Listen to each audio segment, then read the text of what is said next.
அஸ்ஸலாமு அலைக்கும் வரஹ்மத்துல்லாஹி தஆலா வரகாத்து. சங்கமிக்க அல்லாஹ்வின் அன்புக்குரியவர்களே, அல்லாஹ்வின் மாபெரும் கிருபையால் கடந்த வார தஃப்சீர் குர்ஆன் விளக்க உரையில் சூரத்துன் நிசாவுடைய 31வது வசனம் வரை நிறைவு பெற்றிருந்தது. அடுத்ததாக இந்த சூரத்துன் நிசாவுடைய 32வது வசனம் ஆரம்பமாகிறது. அதற்கு முன்னால் ஒரு அறிவிப்பு. இன்றைய தஃப்சீரில் 2 ஆயத்துகள் தஃப்சீர் செய்யப்படும். அதிலே 3 கேள்விகள் கேட்கப்படும். அதற்கான சரியான பதில்களை யார் சொல்கிறார்களோ இன்ஷா அல்லாஹ் அவர்களுக்கு பின்னால் இருக்கக்கூடிய பரிசுகள் வழங்கப்படும். எனவே ஒவ்வொருவரும் கவனமாக நாம் சொல்லக்கூடிய பெயர்களை விஷயங்களை கவனமாக கேட்குமாறு அன்போடு கேட்டுக்கொள்கிறேன். 32வது வசனத்திய துவக்கம், வலா ததமன்னௌ, நீங்கள் பேராசை கொள்ளாதீர்கள் என்று அல்லாஹ் சுப்ஹானஹு வ தஆலா சொல்லி காட்டுகிறான். எந்த விஷயத்தில் பேராசை கொள்ளாதீர்கள் என்றால், மா ஃபضலல்லாஹு பிஹி பஅலகும் அலா பஅலின், உங்களில் சிலரை விட சிலருக்கு அல்லாஹ் கொடுத்த அருள்களிலிருந்து இவருக்கு இவ்வளவு கொடுக்கப்பட்டிருக்கிறது என்று நீங்கள் பேராசை கொள்ளாதீர்கள். 2 விஷயங்கள் சிறப்புகள் என்று சொல்லும் பொழுது, ஒன்று இயற்கையான சிறப்பு.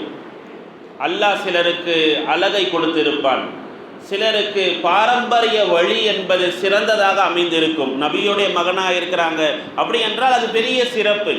அதே போல அரசு குடும்பத்தில் பிறந்திருக்கிறார்கள் என்று சொன்னார், அது அவருக்கான சிறப்பு. இது இயற்கையாக அல்லாஹ் சில நபர்களுக்கு வழங்குவது. அதே போன்று தன்னுடைய முயற்சியினால் ஏற்படுத்திக் கொள்கின்ற சிறப்புகள். ஒரு மனிதன் தன்னுடைய ஆற்றலை வளர்ப்பதற்காக நல்ல சிந்தனைகளை உருவாக்கி கொள்வது, நல்லொழுக்கமாக நடந்து கொள்வது, இதையெல்லாம் ஒரு தனி மனிதன் தன்னுடைய முயற்சியினால் தனக்கான ஒரு பதவியை, தனக்கான ஒரு செல்வத்தை, இதையெல்லாம் தன்னுடைய முயற்சியினால் தேடிக்கொள்வது. எனவே இந்த 2 சிறப்புகளும் இறைவனால் கொடுக்கப்படக்கூடியது தான். ஆனால் அந்த விஷயங்களில் இவருக்கு கொடுக்கப்பட்டு விட்டதே என்று எந்த ஒரு மனிதனும் பேராசை கொள்ளக்கூடாது, பொறாமை கொள்ளக்கூடாது என்று அல்லாஹ் சுப்ஹானஹு வ தஆலா சொல்லி காட்டுகிறார். நபிகள் நாயகம் ஸல்லல்லாஹு அலைஹி வஸல்லம் அவர்கள் சொல்லி தருவார்கள், இய்யாக்குமல் ஹஸத, பொறாமையை விட்டு உங்களை நான் எச்சரிக்கிறேன். ஃபஇன்னல் ஹஸத யஅகுலுல் ஹஸனாத், இந்த பொறாமை இருக்கிறதே ஒரு மனிதனுடைய நன்மைகள் அத்தனையும் தின்றுவிடும். எதை போன்று, கமா தஅகுலுன் நாரு அல் ஹதப, நெருப்பு விறகுகளை எப்படி பொசுக்கி விடுகிறதோ, தின்று விடுகிறதோ, நெருப்பு விறகுகளை எப்படி பொசுக்கி விடுகிறதோ அதே போன்றுதான் இந்த பொறாமை என்பது ஒரு மனிதனுடைய நன்மைகளை பொசுக்கிவிடும், தின்றுவிடும் என்று நபி ஸல்லல்லாஹு அலைஹி வஸல்லம் சொல்றாங்க. அதே போன்று ஒரு ஹதீஸிலே ஒரு மனிதனுடைய பேராசையை பற்றி நபி ஸல்லல்லாஹு அலைஹி வஸல்லம் சொல்லும்போது இப்படி சொன்னார்கள், லவ் கான லி இப்னி ஆதம் வாதியானி, ஆதமுடைய மைந்தனுக்கு பொற்குவியலால் 2 மலைகள் இருந்தாலும் லபுதகா சாலிசன், 3வது கிடைக்க வேண்டுமே என்று அவன் பேராசை கொள்வான். சொல்லிவிட்டு நபி ஸல்லல்லாஹு அலைஹி வஸல்லம் சொன்னார்கள், வலா யம்லஉ ஜௌஃப இப்னி ஆதம், ஒரு ஆதமுடைய மைந்தனுடைய வயிற்றை இல்லத்துரா, மண்ணை தவிர நிரப்ப முடியாது. எப்போ மரணம் அடைந்து மூத்தா போய் அவர் கபரிலே வைக்கப்படுகிறாரோ அதற்கு பிறகுதான் அவருடைய பேராசை என்பது அடங்கும் என்று நபிகள் நாயகம் ஸல்லல்லாஹு அலைஹி வஸல்லம் சொல்றாங்க. எனவே நாம் இவருக்கு இது கொடுக்கப்பட்டிருக்கிறதே, எவ்வளவு கொடுக்கப்பட்டிருக்கிறதே என்று யாரின் மீது பேராசை கொள்ளக்கூடாது. இப்படி நபி ஸல்லல்லாஹு அலைஹி வஸல்லம் சொன்னாங்க, உன்துரு இலா மன் அஸ்வலி மின்கும், உங்களுக்கு கீழ் யார் இருக்கிறார்களோ அவர்களை காணுங்கள். வலா தந்துரு இலா மன் ஹுவ ஃபௌககும், உங்களுக்கு மேல் இருக்கக்கூடிய நபர்களை ஒருபோதும் காணாதீர்கள். அப்படி பார்த்தீர்கள் என்றால் பேராசை என்பது என்ன செய்து வந்துவிடும். உங்களிடத்துல ஒரு பைக் இருக்கு அப்படின்னா நாம எப்படி பார்க்கணும், சைக்கிள் வச்சிருக்கிறவர்கிட்ட பார்க்கணும். அல்லாஹ் அவருக்கு சைக்கிளை கொடுத்துருக்கான், அதை விட சிறந்ததா நமக்கு இதை கொடுத்துருக்கிறானே. ஒருவர் என்ன செய்யறாரு, பங்களால இருக்கிறார், அவரை பார்க்கக்கூடாது. எத்தனையோ நபர்கள் வாடகை வீட்டில் இருக்கிறாங்க, எத்தனையோ நபர்கள் குடிசை வீட்டில் இருக்கிறாங்க, இப்படி பார்க்க வேண்டும். நாம் மேல் இருக்கக்கூடியவர்களை பார்க்கும் பொழுது அங்கே பேராசை என்பது வந்துவிடும், அங்கே பொறாமை என்பது வந்துவிடும். ஆனால் அல்லாஹ் சுப்ஹானஹு வ தஆலா இந்த வசனத்தை சொல்வது பேராசை கொள்ளாதீர்கள்னு சொல்றது யாரை பார்த்து? சஹாபாக்கள் இருந்த காலத்தை பார்த்து சொல்றது. சஹாபாக்கள் பேராசை கொண்டு இருப்பாங்கன்னா ஒருபோதும் கிடையாது. அவங்களுக்கு பொறாமை இருந்திருக்குமானா ஒருபோதும் கிடையாது. அவர்களுக்கு இருந்த நிலை இந்த ஆயத் ஏன் இறக்கப்பட்டது என்று சொன்னால், உம்மு சலமா ரலியல்லாஹு தஆலா அன்ஹா. யாரு? உம்மு சலமா ரலியல்லாஹு தஆலா அன்ஹா நபி ஸல்லல்லாஹு அலைஹி வஸல்லம் உடைய மனைவிமார்கள்ல இருந்து ஒருத்தவங்க. அவங்க நபி ஸல்லல்லாஹு அலைஹி வஸல்லம் சொன்னாங்களாம், யகுசுர் ரிஜாலு வலா நகுசு.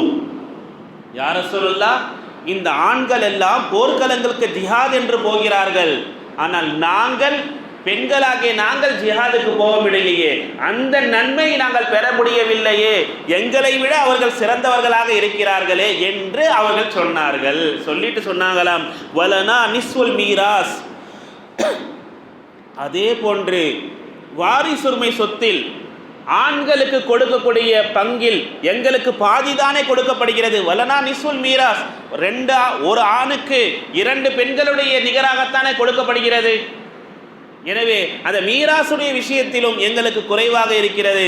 அது மட்டுமல்ல, அவர்களெல்லாம் போருக்கு சென்று நன்மைகளை அள்ளிக்கொள்கிறார்கள், நாங்கள் போருக்கு போக முடியவில்லையே என்ற அந்த சிறப்பை அவர்கள் சொல்லும் பொழுது, ஆண்களுக்கு அதிகமான சிறப்பு இருக்கிறது, நமக்கு குறைவாக இருக்கிறது என்று உம்மு சலமா ரலியல்லாஹு தஆலா சொல்லும் பொழுதுதான் இந்த வசனம் இறங்கியது. வலா ததமன்னவு மா ஃபضலல்லாஹு பிஹி பஅலக்கும் அலா பஅத். சிலரை விட சிலருக்கு அல்லாஹ் அருளி இருக்கின்ற விஷயத்தில் நீங்கள் பேராசை கொள்ளாதீர்கள், எனக்கும் அப்படி வேண்டும் என்று நீங்கள் நினைக்காதீர்கள். போர்க்களங்களுக்கு நாங்களும் போனோம், அந்த நன்மையை எடுக்கணும். அதே போல செல்வம் அவங்களுக்கு கொடுக்கிற மாதிரி வாரிசுரிமையில எங்களுக்கும் அதே போன்ற பங்கு வேண்டும் என்று நீங்கள் நினைக்காதீர்கள் என்று அல்லாஹ் சுப்ஹானஹு வ தஆலா இறக்கியதாக தஃப்சீர்கள்ல சொல்லப்படுகிறது. எனவே அவங்க பேராசைப்பட்டது என்பது அமல்கள்ல நன்மையை கொள்ளடிக்கணும் என்பது தான் அவங்களுடைய பேராசை.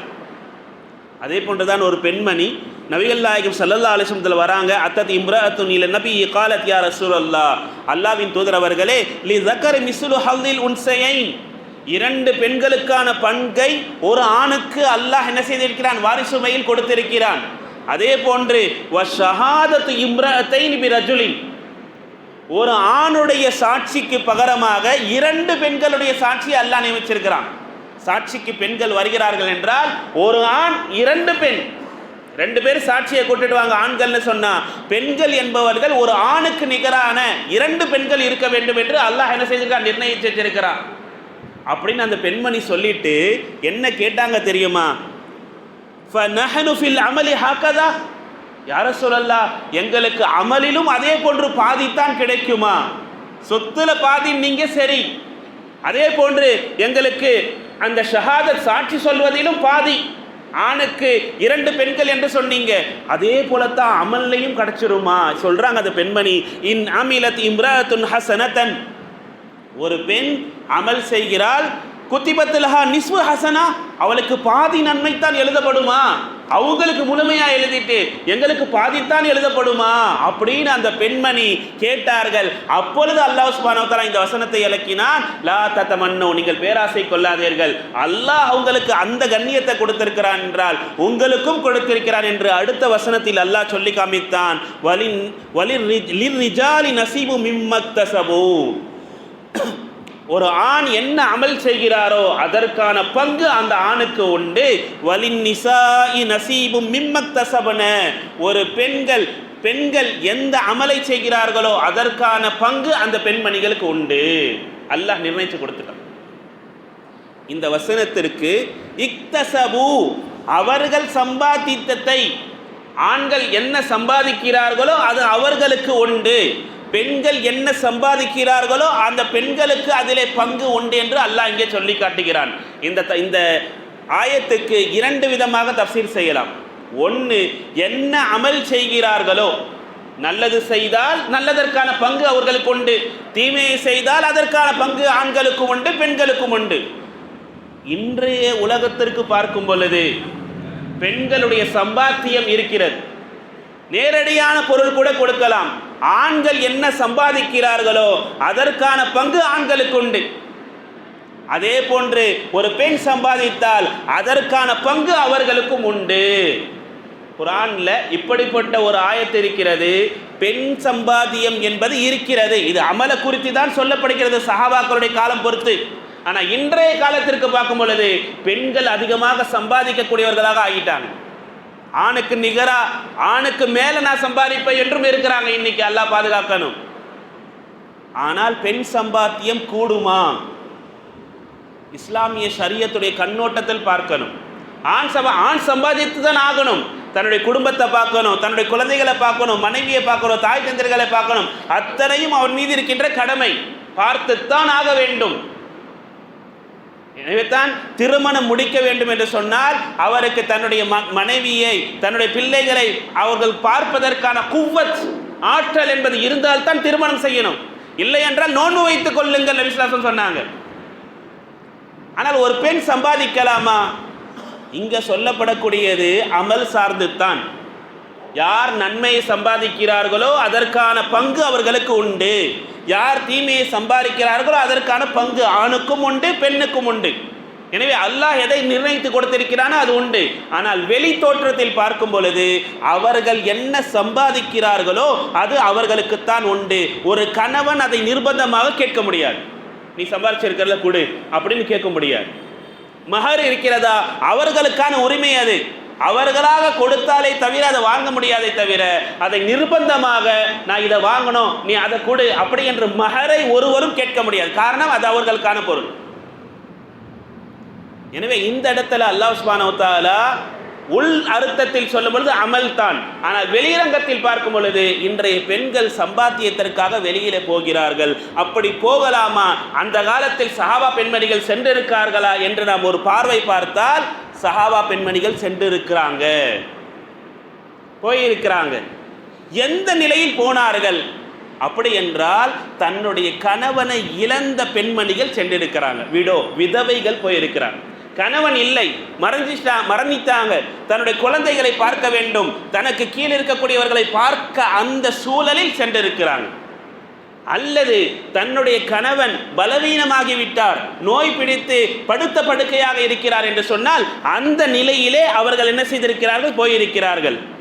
அது மட்டுமல்ல, கடன், பட்டினி, பசி, குழந்தைகளுக்கு உணவு தேவை. இந்த சூழலில் ஒரு பெண்மணி தான் சம்பாத்தியத்திற்காக வெளியே போகலாம் என்றால் போகலாம். அதே போன்று மிக முக்கியமாக அன்றைய காலத்து பெண்கள் இந்த 3 விஷயம் அல்லாமல் மிக முக்கியமாக சென்றது சமுதாய தேவைக்காக சென்றார்கள். அது என்ன சமுதாய தேவை? போர்க்களங்களிலே மருத்துவச்சிகளாக சென்றிருக்கின்ற பெண்மணிகள் அதிகம். அதே போன்று டீச்சர் வேலை, அதாவது குர்ஆனையும் ஹதீஸையும் கற்றுக் கொடுக்கக்கூடிய பெண்மணிகளுக்காக இருந்தவர்கள் அதிகம். பட்டியல் இருக்குது. குர்ஆனை சொல்லிக் கொடுப்பாங்க, விளக்கங்களை சொல்லிக் கொடுப்பாங்க, ஹதீஸ்களை சொல்லிக் கொடுப்பாங்க. இப்படி பல பெண்கள் என்ன செஞ்சிருக்கிறாங்க, இருந்திருக்கிறாங்க. இந்த 4 விஷயங்களை தவிர இஸ்லாமிய பெண்மணிகள் என்ன செய்யக்கூடாது? வெளியே போகக்கூடாது.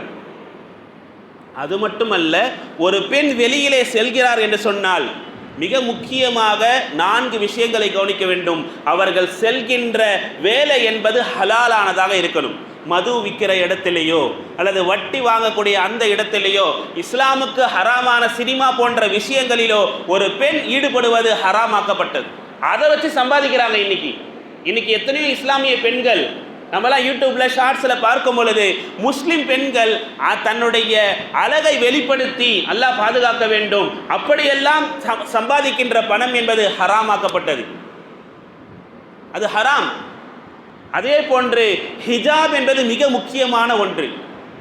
ஹிஜாப் எதுக்கு? வீட்டில் உட்கார்ந்து போட்டுக்கிறதுக்கா? இல்லை. வெளியில ஒரு பெண் செல்கிறார் என்று சொன்னால் அவர்கள் ஹிஜாப் அணிந்து என்ன செய்யணும்? போகணும். அப்படி ஹிஜாப் அணிந்து செல்லக்கூடிய இடமாக இருந்தால் அவர்கள் வேலைக்கு போகலாம். அதுவும் நிர்பந்தம் இருந்தால்தான். இன்னைக்கு அதிகமான நபர்கள் வேலைக்கு போவது கணவரும் சம்பாதிக்கிறாங்க, இவங்களும் சம்பாதிக்கிறாங்க. வீட்டினுடைய தேவை, பட்டினி, பசி இப்படி இருக்கும் பொழுதுதான் ஒரு பெண் சம்பாதிக்க செல்ல வேண்டுமே தவிர தேவை இல்லாமல் ஆடம்பரத்திற்காக வீண் செலவுக்காக வேண்டி ஒரு பெண் சம்பாதிப்பது ஹராமாகப்பட்டிருக்கு. அதே போன்று ஹலாலான வேலையாக இருக்கணும், ஹிஜாப் என்பது இருக்கணும். தனிமை இல்லை. ஒரு ஆண் மட்டும் அங்கே இருக்கிறாங்க, தனிமையாக அவங்க இடத்துல பேசக்கூடிய அந்த நிலைகள் இருக்கின்ற இடங்களுக்கு ஒரு பெண் வேலைக்கு செல்வது கூடாது. மொத்தமாக அங்கே பெண்கள் தான் இருக்கிறாங்க. நர்சிங் ஒரு வேலை செய்கிறாங்க அல்ஹம்துலில்லாஹ். அல்லது ஒரு கேர்ள்ஸ் காலேஜ் இருக்குது, அங்கே போய் என்ன செய்யலாம், படிக்கலாம். ஆலிமா படிக்கிறாங்க, அங்கே சொல்லி கொடுக்குறாங்க அல்ஹம்துலில்லாஹ். இதனால் என்ன ஃபாயிதா அப்படின்னு நம்ம யோசிக்கலாம். ஒரு பெண்ணை படிக்க வச்சு என்ன பிரயோஜனம் அப்படின்னா, இன்னைக்கு மருத்துவத்துறையில் நம்ம பெண்கள் ரொம்ப தேவை. ஏன் நம்மளுடைய பெண்கள் கர்ப்பமடைந்து குழந்தை பிறக்கக்கூடிய நேரத்தில் அவங்க எங்கே கொண்டு போகிறாங்க, டாக்டர்ஸ் கிட்ட போகக்கூடிய பொழுது அங்கே மற்ற மதத்தினுடைய பெண்கள் தான் பார்க்குறாங்க. அல்லது நிர்பந்தமான சூழலில் ஒரு ஆணிடத்தில் கொண்டு போய் நம்ம என்ன செய்யணும், காட்ட வேண்டியதாக இருக்குது. அது மட்டும் இல்லை, இல்லைங்க நான் அப்படிலாம் போக மாட்டேன், வீட்டிலேயே நான் குழந்தையை பெற்றெடுத்துக்கிறேன் அப்படின்னு சொன்னால் அதுவும் நமக்கு பெரிய ஆபத்தாக என்ன செய்து அமையுது. இதற்கான காரணம் என்ன, இந்த மருத்துவத்துறையில் நம்மளுடைய பெண்கள் இருக்க வேண்டும். அதே போல் கல்வித்துறையில் இருக்கணும். இதையெல்லாம் இஸ்லாம் என்பது ஹிஜாபோட அனுபவிக்குது.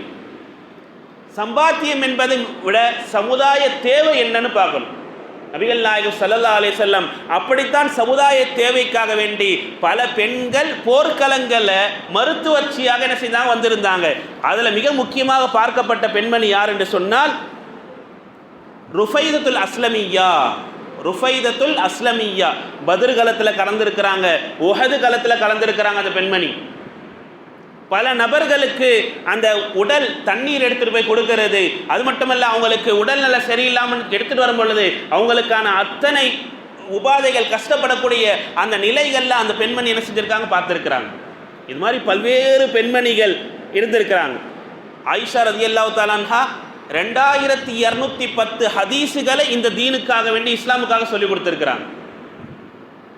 இன்னும் சில பெண்மணிகள் எப்படி இருந்த, ஹவுலத்து பின்து ஸஅலபா ஹதீஸ்களை அதிகமாக ரிவாயத்து செஞ்சிருக்கிறாங்க. எந்த அளவுக்கு என்றால் ஒரு மார்க்க சட்டத்திற்கு ஃபத்துவா தேவை என்றால் அந்த பெண்மணியில் போய் கேட்பாங்களாம், ஃபத்துவா சொல்லுவாங்களாம். அந்த அளவிற்கான பெண்மணியாக மார்க்க புரட்சி செஞ்சிருக்கிறாங்க. அபூதாவூத் என்ற கிதாபில் பதிவு செய்யப்பட்டிருக்கு. அதே போன்று அஸ்மா பின்த் அபீபக்கர் ரலியல்லாஹு தஆலா அன்ஹா அவங்க விவசாயம் செஞ்சிருக்கிறாங்க. தன்னுடைய கணவர் சுபைர் ரலியல்லாஹு தஆலா அன்ஹுக்கு வருமானம் போதாத அந்த சூழலில் விவசாயம் செஞ்சிருக்கிறாங்க. அந்த விதைகளுடைய கொட்டைகள்லாம் சுமந்து அவங்க என்ன செய்வாங்க, காடுகளில் இங்கேருந்து எடுத்துகிட்டு என்ன பண்ணுவாங்க, மார்க்கெட்டில் போயிட்டு என்ன செய்வாங்க. காரணம், தன்னுடைய வீட்டு வறுமையை போக்குவதற்காக வேண்டி அஸ்மா பின்த் அபீபக்கர் ரலியல்லாஹு செஞ்சிருக்கிறாங்க. உம்மு சுலைம் ரலியல்லாஹு தஆலா அன்ஹா அவங்க வாசனை திரவியங்களை தன்னுடைய வீட்டில் தயார் செஞ்சு என்ன செஞ்சிருக்காங்க, விட்டுருக்கிறாங்க. அதே போன்று ஸைனப் பின்த் ஜஹஷ் நபிகள் நாயகம் ஸல்லல்லாஹு அலைஹி வஸல்லம் மனைவிமார்களில் ஒருத்தவங்க, அவங்க தன்னுடைய வீட்டில் தோள்களை, அந்த ஆட்டுத்தோல் மாட்டுத்தோல் இதெல்லாம் பதனிட்டு அதை என்ன செய்வாங்களா, விற்பனை செய்வாங்க. முஸ்லீம் ஷரீஃபில் இருக்குது. அவங்க எதற்காக இந்த வேலையை செஞ்சாங்க என்பது அதோட ஆச்சரியம். நபிகள் நாயகம் ஸல்லல்லாஹு அலைஹி வஸல்லம் இறக்கும்போது ஒரு வார்த்தை சொன்னார்கள், நான் இறந்த பிறகு என்னை முதலில் சேரக்கூடியவர்கள் கை நீளமானவர்கள் நபி ஸல்லல்லாஹு அலைஹி வஸல்லம் சொன்னாங்க. என்னுடைய மனைவிமார்களில் என்னை முதலாவது சந்திக்கக்கூடியவர்கள், நான் மறித்த பிறகு என்னை சந்திக்கக்கூடியவர்கள் கை நீளமானவர்கள் நபி ஸல்லல்லாஹு அலைஹி வஸல்லம் சொன்னாங்க. கை நீளமானவர்கள்லாம் என்ன, அதிகமாக தர்மம் செய்யக்கூடியவர்கள். யார்? ஸைனப் பின்த் ஜஹஷ் ரலியல்லாஹு தஆலா அன்ஹா. ஏன் நபி ஸல்லல்லாஹு அலைஹி வஸல்லமுடைய ஆரோயின் மனைவி யார்? கதீஜா ரலியல்லாஹு தஆலா அன்ஹா. அவங்க பெரிய செல்வ சீமாட்டியா இருந்தாங்க. எதன் காரணமாக? அரபுலகத்திலே அவங்க ஒரு வியாபாரி. எந்த அளவுக்குன்னா நபிகள் நாயகம் ஸல்லல்லாஹு அலைஹி வஸல்லம் 25 வயசுல அதற்கு முன்னர் அவங்களிடத்துல அந்த பணி என்ன செஞ்சுட்டு இருந்தாங்க, ஒரு பணியாளாக இருந்தாங்க. போய் மார்க்கெட் விட்டுட்டு வரக்கூடியவர்களாக யார்? நபி ஸல்லல்லாஹு அலைஹி வஸல்லம் இருந்தாங்க. இப்படியெல்லாம் பெண்கள் இஸ்லாமுக்காக எத்தனையோ விஷயங்கள் என்ன செஞ்சிருக்காங்க, பணி செய்திருக்கிறாங்க, சமுதாய சேவை செஞ்சிருக்கிறாங்க. உமர் ரலியல்லாஹு தஆலா ஆட்சி காலத்திலலாம் ஒரு பெண்மணி ஷஃபா பின்த் அப்துல்லா என்பவங்க எந்த பொறுப்பில் இருந்திருக்கிறாங்கன்னு ஆச்சரியமாக இருக்கு. உமர் ரலியல்லாஹு தஆலாவுடைய அந்த ஆட்சி காலத்தில் மதீனாவுடைய ஒரு மார்க்கெட்டில் ஒரு கடை வீதியில் இந்த மதம் இன்ஸ்பெக்டரா. என்ன இன்ஸ்பெக்டரு அப்படின்னு சொன்னால் முஹத்தசிப் என்று சொல்லுவாங்க அரபியில். அவங்க என்ன அங்கே போய் ஆய்வு செய்வாங்களாம், யாரெல்லாம் பதுக்கி வச்சிருக்கிறாங்க, யாரெல்லாம் தேவையில்லாத உணவுகளை விற்கிறாங்க, யாரெல்லாம் கெட்டுப்போன உணவுகளை விற்கிறாங்க. இதை ஆய்வு செய்வதற்கு ஒரு பெண்மணியை அரசு சார்பாக நிர்ணயிச்சிருக்கிறாங்க உமர் ரலியல்லாஹு தஆலா. இது எல்லாம் பெண்கள் செய்த சேவை.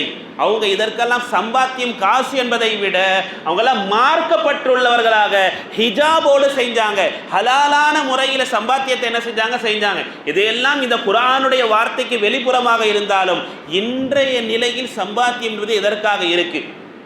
ஆடம்பரத்துக்காக இருக்கு, இஎம்ஐ கட்டுறதுக்காக இருக்கு, கணவனுக்கு ஒத்தாசியாக என்று ஒரு பெண் வந்து நிற்பது, இதெல்லாம் இஸ்லாம்ல கவனிக்கப்பட வேண்டிய விஷயம், கியாமத்துடைய அடையாளங்கள்ல ஒன்றாக பார்க்கக்கூடிய ஒரு விஷயம்.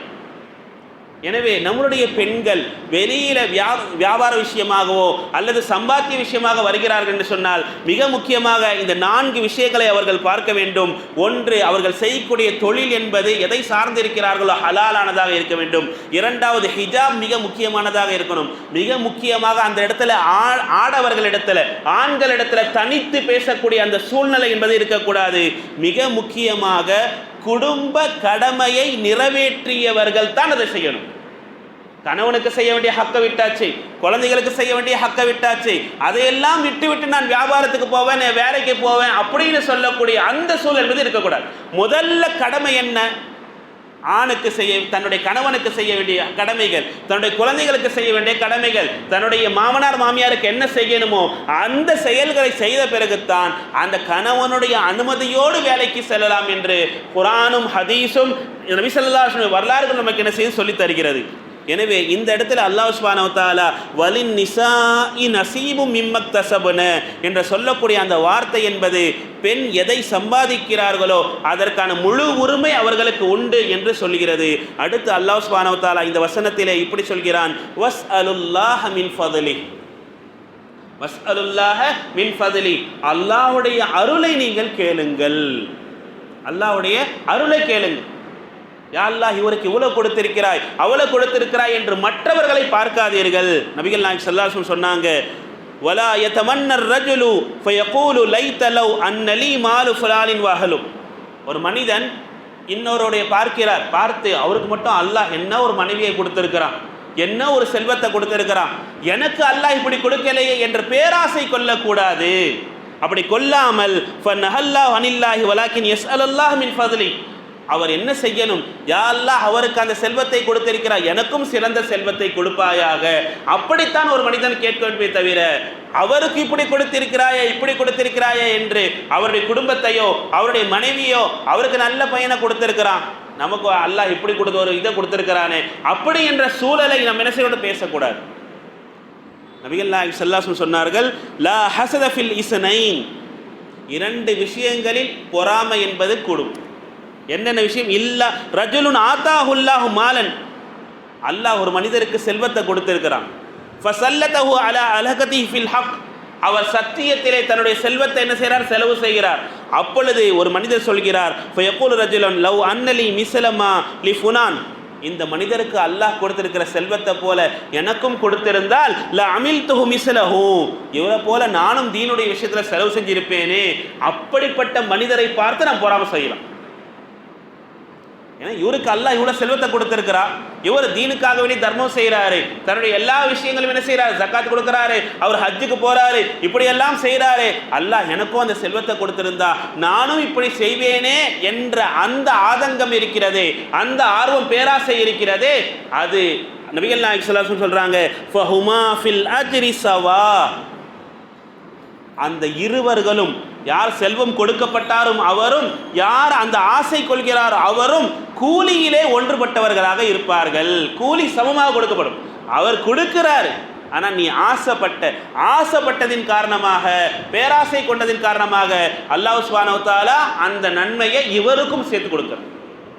ஆனால் ஒரு மனிதன், இவருக்கு இவ்வளவு செல்வம் கொடுக்கப்பட்டிருக்கிறதே, இவருக்கு அளிக்கப்பட்டு அந்த செல்வம் எனக்கு கொடுக்கப்பட வேண்டும் என்று யார் ஆசைப்படுகிறாரோ, யார் பேராசை கொள்கிறாரோ, பொறாமை கொள்கிறாரோ, அவர் அழிவை சந்திப்பார். அது பொறாமையினுடைய அடையாளம் நபி ஸல்லல்லாஹு அலைஹி வஸல்லம் சொன்னாங்க.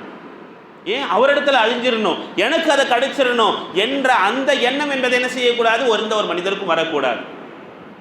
எனவே தான் நபிகள் நாயகம் ஸல்லல்லாஹு அலைஹி வஸல்லம் அவர்கள் சொல்லுவார்கள், நீங்கள் அல்லாஹ்விடத்தில் கேட்டால் ஃபைன்னல்லாஹ யுஹிப்பு அன் யஸ்அல வ அல்லாஹ் சுப்ஹானஹு வ தஆலா கேட்பதை விரும்புகிறான்.